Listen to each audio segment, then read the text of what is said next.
Setup lang tayo ngayon ng Far Driver 72530 and meron na tayong nilagay dito na wiring para sa battery.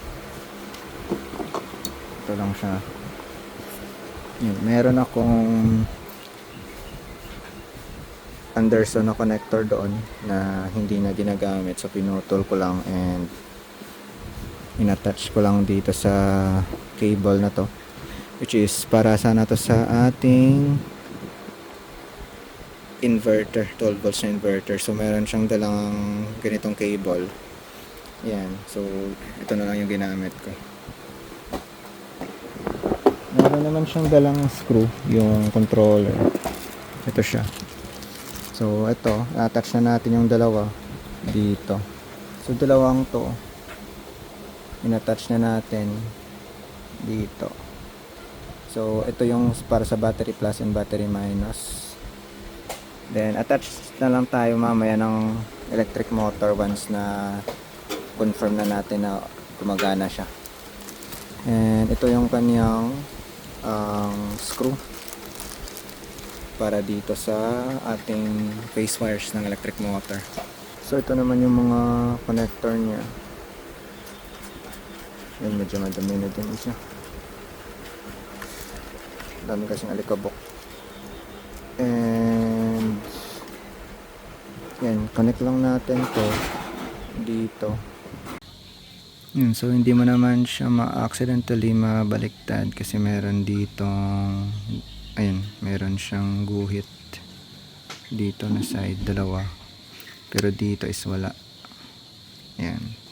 So yung guhit na yan dito, yan, kung makikita nyo, hindi ko sure kung makita siya properly. So yung dito and yan dito, yan. So dalawang yan. So dito na side is wala siya. So dito siya papasok yung guhit, yan, yung dalawang guhit na to, yung ito and ito. Plug lang natin to dito, ganito. So make sure nyo lang na ito is papasok doon sa ngipin dito, yung dalawang ngipin.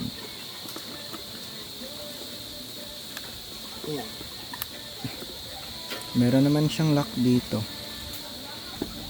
meron siyang lock and magkiklik yan once na tama na yung pagkakapihit. Yan, same din dito, meron din yung lock dito. Yan. After natin ma-attach ito, yan, kailangan natin malaman kung saan ito ipa-plug. Ito yung Bluetooth niya na adapter. Do not plug or remove Bluetooth when the controller is powered on. So I think yan lang, hanapin talaga natin kung saan ito pina-plug. Kailangan talaga natin i-check ulit yung manual, pero so far parang ito lang ata yung pwedeng, ito lang yung 4 pin eh, kasi ito 4 pins to, and ito male to, tapos ito female na connector. So far yan lang ata yung mayroong 4 pin. Ito male to eh, so hindi pwede. Para ata to sa alarm, para sa alarm ito. Hindi naman pwede to. Oh, so dapat ito lang ata yung 4. Pero double check natin sa manual. So ito yung manual natin ngayon. Yung upgrade port, ito yung dito naka-plug yung ating Bluetooth adapter. So we have brown, green, red, black, brown, blue, and black. Ito yung mga wires niya. So ito, tingnan natin yung color. So we have black, red.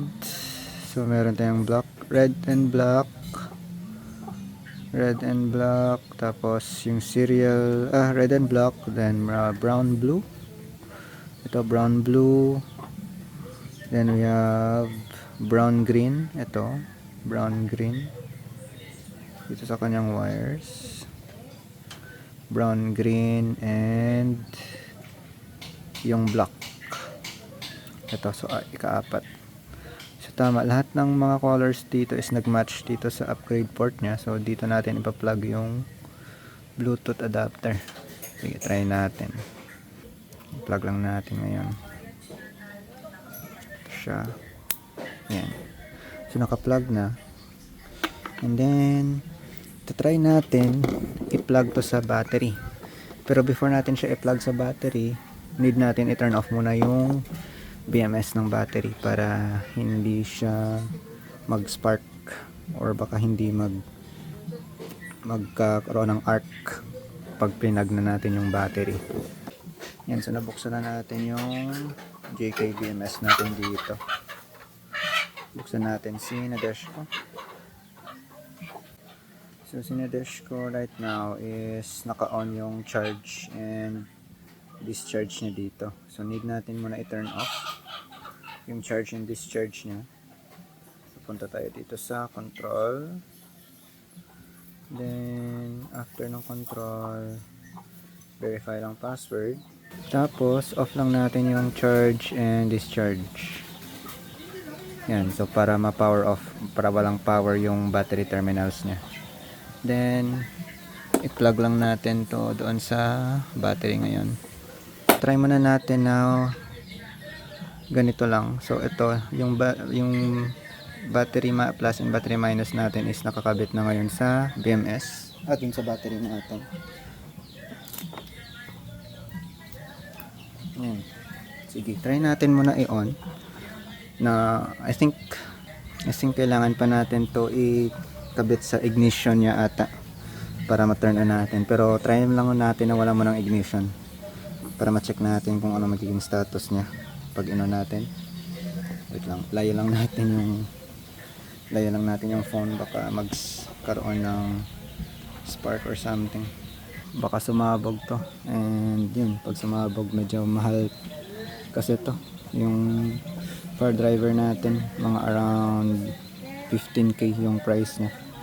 And pag sumabog to, yun, wala na tayong choice, bibili ulit tayo ng panibagong controller. Sige, 3, 2, 1. Yan. Okay. So far wala namang issue. Try natin ikabit yung ignition niya. So ngayon naka-off yung discharge muna natin. In-off ko muna siya. Discharge sa ating battery na nakakabit ngayon dito. And then gagamit tayo ng ito, switch para mag-trigger ng on-off sa ating ignition. So yung ignition is dito sa manual, hanapin lang natin yung wiring na part. Wiring. Dito pa pala sa dulo. Yan.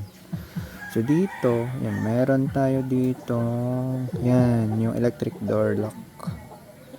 Ito, electric door lock. Yung orange na wire. So dito, ito siya. Yan. So need natin mag tap dyan. Ito yung ikakabit natin dito sa B+. So kapag nakakonect yung dalawang to and naka-on, meaning is na-on yung susian or yung ignition. So gagamit tayo ng ito. Kagat lang natin dito. Yan, nakakagat naman siya. Kaunti. Pwede siguro dito ko na lang siguro ikagat, no? Natin kung makakagat. Ayan. Yan, dito na lang tayo kumagat dito sa dulo kaysa sa dito. Nagsa-slide kasi kung dito natin ikabit eh. So dito ko na lang siya kinagat yung alligator clip. Tapos yung isang side ng alligator clip natin, ito. So dito siya sa yan. Diyan lang siya. Tapos yung isang alligator clip naman dito siya dapat. Yan, hindi naman siya magta-touch. I think maliit lang. Napakalit lang ng clearance, no? Hopefully hindi siya mag-arc or something mamaya. So ganyan siya. Yan, napakalit lang ng clearance, so, pero hindi naman siya magta-touch. Ayan. Tapos, yung other end nito is dito sa B+. Kakabit. Yan. So, ganyan siya. So, yan. So, confirmed na sa B+ yung connection niya. So, ngayon is naka-off yung ating switch. Good luck. Turn on na natin yung ating battery. So, ngayon naka-off yung switch for ignition. Go. Yan. Tapos, try natin i-turn on yung ignition ngayon. Yun. So, may narinig tayo na yan. Yan siya ngayon. Yung kanyang beep. Okay. Kaya, I think need lang ata yan ng, well, I don't know. Possible na need siya, hindi nakakonect yung kanyang, ito, yung hall sensor. Yan. Yan usually yung reason. Wala pa tayong hall sensor. So, kabit natin mamaya sa electric motor. Test natin kung gagana yung electric motor. Tapos dito, hindi, ayan yan, meron siyang ano. Nanginig pa hanggang ngayon yung kamay ko. Sobrang kaba sa pag baka pumutok to. Pero yan, kung makikita mo, nagbi-blink na yung kanyang module, which means na connected na siya dapat. Then, try natin check yung ating far driver. Yan, so test natin dito. Open natin far driver. Tapos, Bluetooth. Turn on natin Bluetooth and location. Ayan lang. Meron tayong ganito ngayon. Teka. Scan. Ayun. I think meron fix dito. Teka. Sa group e-bike builders Philippines, I think meron ganitong fix doon. So, check ko muna. Yung ginawa ni Boss JR is off yung Wi-Fi. Yan. Off Wi-Fi, off data. Tapos, buksan natin to. For driver. Yan. Okay na. So, okay na yung ating, punta tayo dito sa Bluetooth. Then, scan. Tama na, naka-on yung location natin. Okay. Ayan, ito. Tapos, connect. Ayan. Okay, connected na siya. So, make sure lang na naka-off yung data and Wi-Fi natin. Then, yan. So, kung makikita nyo, mayroon siyang receive frames dito. Meaning, may communication na yung controller and yung ating phone via Bluetooth. Kabitan na lang natin ng electric motor. Tapos, try natin gabitan ng throttle para matest if yung gulong is umiikot siya. Pero kailangan muna natin siyang learn. So auto learn lang natin. Try lang natin mag-change ng config dito. For example, dito, tapos save. Ayan, nagsasave naman siya. Yun yung sound ng save ng titit. Isa pa. Yan, okay. Sige, yun lang. Tapos, sige, off na muna natin yung controller. Tapos, try natin ikabit yung electric motor. Off muna natin yung ating controller. Yan. Tapos, off na natin yung discharge. Then, kabit natin yung phase wires ng electric motor. Ito ngayon yung ating electric motor, which is yan, yung QS motor natin na 70039X. So, ito yung balance type na motor. Balance yung torque and speed niya. Ito yung tinry ko last year na gamitin habang sira pa yung yung ating 70040X. Yun yung high torque natin na motor. Kasi sira pa yan. Pero ginamit natin doon papunta doon sa Aklan. Ito yung ginamit natin papunta sa Aklan, yung 70039X, para maka-attend tayo doon ng team building doon sa Aklan, doon sa Boracay. So electric motor yung dinala natin. So yan, ito yung mga face wires nya. So kabit lang natin, same dito, blue, green and yellow. So same lang din na position, blue, green and yellow.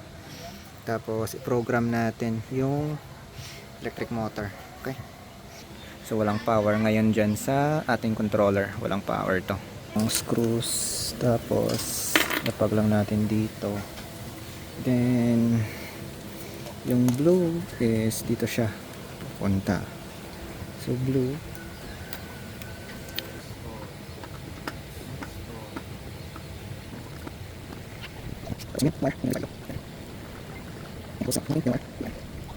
okay.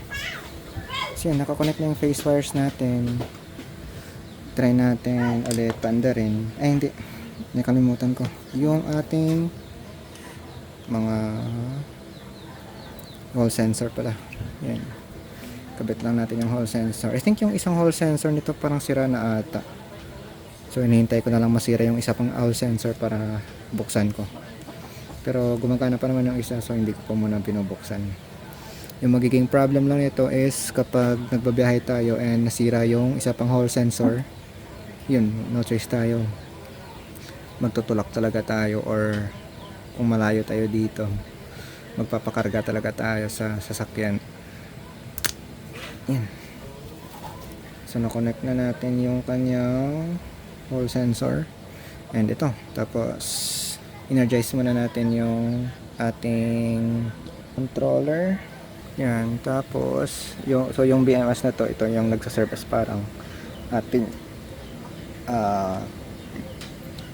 circuit breaker.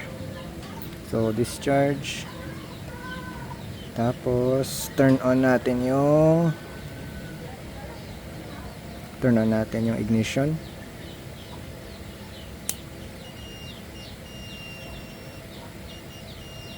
Yan. I think yung tunog na yan is for auto learn. I think, not sure. Pero yan, tingnan natin yung app. Wait lang natin. Yan, ito. Then connect. Yan, okay. System okay. Yan, kailangan lang natin ata naka-auto learn ata yung electric motor natin. 5,000 watts to. Change natin yung kanyang configuration. So instead of 5,000 watts, ito. Rated power niya is 7,000 watts. Yan, 7,000. Okay. Ba't ayaw? Okay, 7,000. Ayan, naka 7,000 watts na tayo. Tapos temp sensor natin is, nakalimutan ko yung temp sensor na ginamit ko before yun lang, pero hindi mo na yan kailangan. Research ko lang ulit, kung balikan ko lang yung mga ginawa ko before na video, kung ano yung sinet ko na temp sensor. Tapos max line current natin dito is 200 amps. Max phase current natin, lagay muna natin sa mga 400 amps lang. 400 boost line current 200 rin. Wait lang, naghang siya. Yan, open natin ulit yung ating far driver na controller. Punta tayo sa Open Pro NBLE. Tapos 200 amps. Ayan, na save niya. Astig ah. Boost line current. Lagay ko dito 500. Boost line no. So boost line current 200 lang din. Save. Save na lang natin. Exchange natin. Tapos boost current 500 lang din. 500 lang. 500 amps lang lagay natin. Para hindi masyado talaga. Pero pwede naman natin adjust next time yung mga settings dito. Pag set up lang natin yung mga basic lang talaga. Yung angle detect, check lang natin mamaya. Pole pairs natin. Pole pairs nito is 16. Yung dito sa ating electric motor, naka 16 yung pole pairs niya. Back speed, yan, pwede na natin adjust yan next time.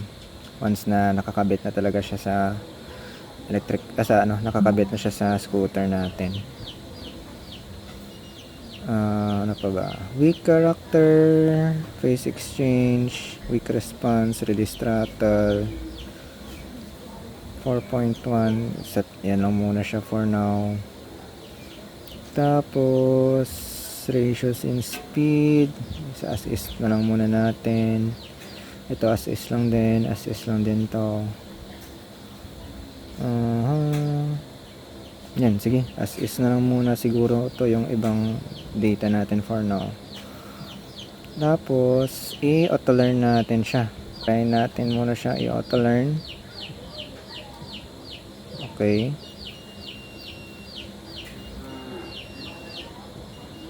Okay, kailangan pala natin ng throttle dito. So, kailangan natin siya mag-throttle. Wait lang, kabit natin yung throttle. Hanapin muna natin dito yung throttle. High speed. Ito, hindi ito. Ito, throttle.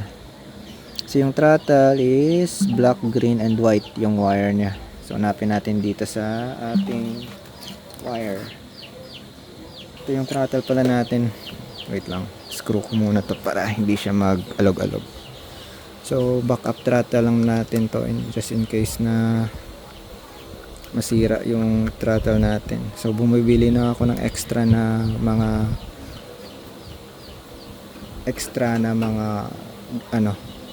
mga piyesa just in case na masira, kasi medyo mahirap hanapin yung piyesa. Wala akong mapagbilan dito kasi yung mga nagbebenta dito ng mga electric na mga motorcycle is hindi sila nagbebenta sa ibang brands. So minsan wala din stock sa binilhan ko nito, kaya nag-order na lang ako ng isa pa in advance para if masiraan ako dito at least makabit ko na siya kaagad. Ayan siya. Yun lang yung problem sa sa ating electric scooter. Kailangan talaga nating yung piyesa dito medyo mahirap hanapin. So, hindi mo talaga umorder sa Shopee. So, good thing na sa Shopee available naman siya. So, I think mga 1 week makakarating na rin. And ito yung ating wire. Hopefully match sila. Pag hindi sila match, need natin pagpalitin yung wiring dito. Teka. Hanapin natin yung ito ata yung throttle. Yan. Meron siyang black, green, and red. So, ito yung hinahanap natin. So, dapat mag-match sila dito. Yan. So, dapat match yung wiring. Otherwise, ayan, mukhang need natin pagpalitin. Ayan o, hindi match. So, pagpalitin lang natin yung wiring ng ating throttle. So kung makikita mo yung red dito sa pinaka far left, then yung green yung sa gitna, then yung black yung sa pinaka far right. Sige, i-swap lang natin yung wiring nito. Yan. So alisin lang natin yung kanyang yung mga cables dito. So yun, kung makikita nyo, meron siyang naka-usli na wire dito. So push mo lang yan pababa. Yung dito. Yan, kung makikita nyo. Yan. So need mo lang yan. Need mo lang yan i-push pababa. So ito yung gagamitin ko. Push natin pababa. Yan. Pag na-push mo na, hold mo lang. Tapos silahin mo yung wire. Yan. So ganyan lang din sa pangalawa. Push mo lang yan. Tapos sugutin mo lang. Yan. Push ulit. Tapos sugutin natin. Yan. Tapos make sure lang na ibalik mo sa dati yung kanyang pagkakausli. Yan, push mo lang pataas ulit. Yan, para hindi siya matanggal once na binalik mo na siya. Yan, ito, push mo lang din pataas. Yan, push mo lang siya pataas. Tapos ito, same din, push mo lang din pataas. Yan. Okay. Tapos, i-match natin yung wiring niya dito. So, red, green, and black. So, red, dapat dito sa left. Red, green sa gitna. Tapos black sa pinaka-right. Yan. Yan. Okay. So, okay na siya. Next, kabit na natin. Dito sa throttle. Okay. Oh! Yan lang. Umikot siya kaagad. Wait, kakabit lang natin. Yan. Hindi ko gets bakit umikot siya. Baka sa voltage. Yan, tumigil naman na siya. I think yung cause niyan, bakit siya, yan, kapag nagtrato tayo saglit, hindi siya namamatay kaagad, is dito meron siyang follow. Change natin to disable muna. Ayan, tingnan natin.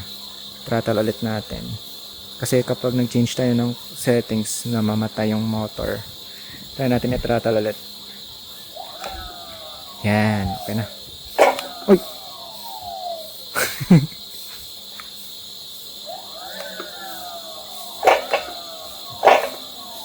Okay. Then, I think okay na yung throttle natin. Ulit throttle.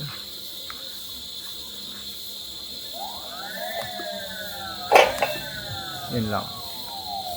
Hindi lang maigpit yung ano natin, yung ginawa nating stand dyan.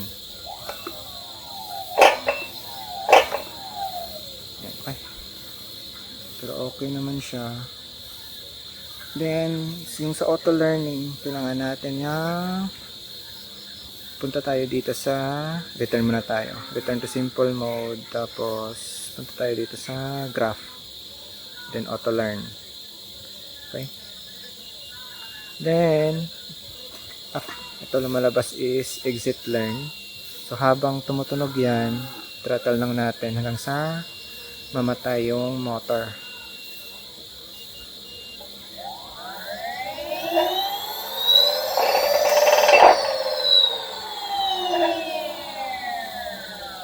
Yan.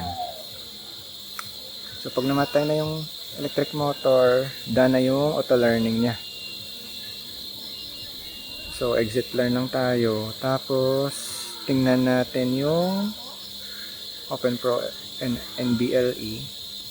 Check natin. Ayan, phase offset niya. Naging 208 na.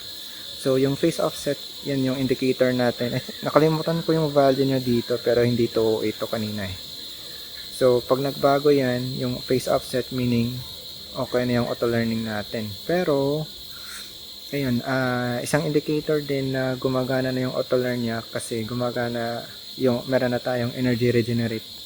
Pero, I think hindi natin mat-test ngayon dito kasi wala tayong preno pa ngayon. Pwede kong ikabit pero well, tinatamad ako magkabit ng ng sa brakes. Yan, pero ganun siya. Tingnan na lang natin sa malalaman mo kapag mayroon kang BMS na. Pag may BMS, tingnan mo sa BMS if may pumapasok na kuryente kapag nag-press ka ng lever. Dapat is may papasok na kuryente sa battery mo.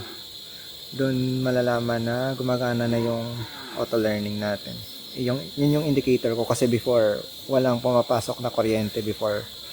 Wala siyang energy regen before nung hindi pa siya naka-auto learn. So yun, yung nagturo sa akin ng mga pag-program nito, I mean yung more in-depth na pag-program is si Sir IMHO.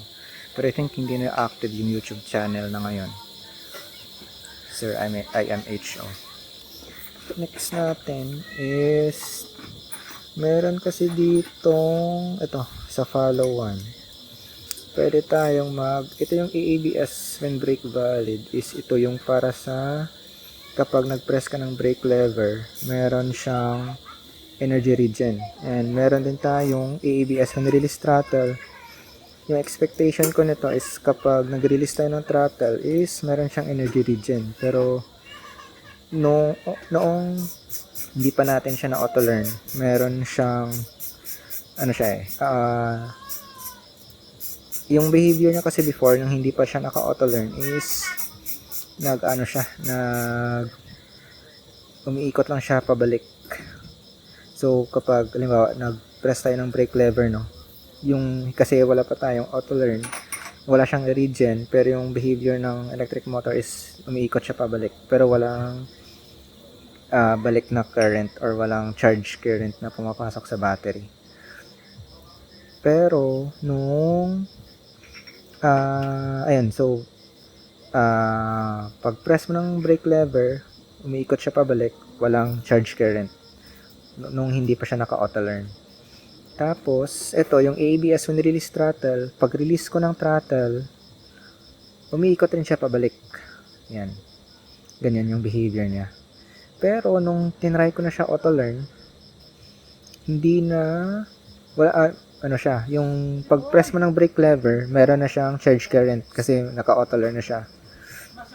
Pero yung AABS when release throttle, pag release ko ng throttle, wala siyang charge current na binabalik sa battery.